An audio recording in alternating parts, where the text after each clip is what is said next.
In this segment, we are joined by Jay Chun, founder and CEO of Paradise Entertainment, a Hong Kong-listed company that manages casinos in Macau and that is pioneering stadium seating for electronic table games.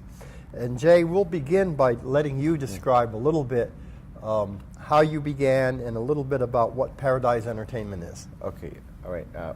We do have a two-sector business. One is we manage those the casino, local casino in Macau, and the other part of the business is we develop the we call the live multi-table game systems. The reason we involve the gaming equipment because in Macau there's a small piece of land and we shortage the labor costs. This whole idea is from there. We had to cost effective, save the labor, and faster the gaming speed. So that's the whole thing was started from.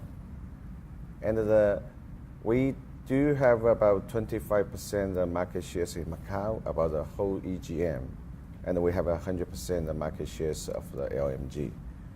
And for the casino side, our company's business model like the Walmart. So we are focused on the grandmas, and which is very successful. Everybody is aware that recently, the VIP business in Macau is a little bit going down slow, but our business is stable and still increased by double digit. So this is what we're doing. So even though the gaming revenues are in decline this past few months in Macau, Paradise Entertainment's gaming revenues are rising. Yes, yeah. We monthly, every single month, we actually in July, we hit the record high.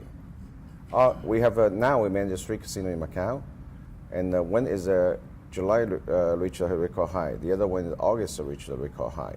So which means, because we are really based on the number of the visitor. If the visitor number don't drop, we totally have no problem. It's still increasing. How as you go forward, if you look forward 3 or 4 or 5 years from now, will you be more of a casino company or more of a technology company, or will you still be a combination? Okay, I was educated by the computer science, so the technology always I was paid attention on that, and even these days. Even our company's revenue, 80% is about in the casino industry, coming from the casino operation, and the 20% from the gaming equipment. But for the potential, gaming equipment is when we focus on is much larger than growth is much faster than the casino side, because when newly launched the platform in the U.S., the platform is just look like the Apple Store, because it's an electronic interface. So by the side bet is very popular in the U.S. And we offer all the gaming developers, they have a side bet list on the interface. If they're betting, we split the revenue with the casinos. If they don't betting, casino have any risk, no bottom line. So this kind of business model, I think, will be encourage more gaming develop working with us, just like the Apple Store start to download the music. Right. I think this will be very successful in the entire industry. In Macau, we toured one of the casinos you managed last year in Macau, and we saw the stadium seating games, and we can certainly see the huge demand for table game play in Macau, which is partly attributable to the cap on the number of table games. Yeah. And your machines do a really good job of taking up that sort of spillover from the high limit games, and also providing low and moderate players the opportunity to play Baccarat, for example. We don't have that sort of intensity here in American casinos. And you are here on the floor at the Venetian. Yeah. Can you tell us a little bit about how that experience has been, and also what you see as the potential for LT game and your electronic tables here in the United States? Okay, I know the game here. Okay, the first thing is that the blackjack is most popular. We have this product as well. But for the for way back to the Baccarat. Baccarat game is not popular in the U.S., but Baccarat is the most favorable for the player because they charge the commission is much less than any other games. The Baccarat games, you can be a banker. You can bet on the player side or bank side. This is the only game you can very flexible to do that. We believe even like the Macau now, in the future the electronic game will be getting popular because the labor costs. Now like the dealer in Macau are almost 10% raise every year. Even the U.S. same like on the strip used to be their $3 budget. Now the average about $15 because the labor costs. But with our terminals, then you can still back to the $3, even $1 budget is no problem. Any new game, you have to let people to learn how to play this game. Like our terminal is very good tools for them. If they don't have to sit on the table and spend a lot of money there. They just it's kind of training and privacy. Personally, I think this is a very potential big market for the U.S. market. In Macau, about 25% is ETG, electronic table games, but in the U.S. almost 0%. Right. So we have 1 million machines here, and if we goes to let's say 10%, we're talking about 100,000 machines. It's people like here they like to deal with machines, so we have same function. I think its potential is huge. You've got competitors. Interblock makes a very attractive game that's been successful with casino operators here. Shufflemaster also has electronic table games, and there are some other suppliers. What advantage does your product have over competing products? Okay, the first things, a lot of people are not aware. We actually own the most of the electronic table games patent in the United States. And the second things, the product and the platform we're using, we can be add-on games as unlimited, just like Apple Store.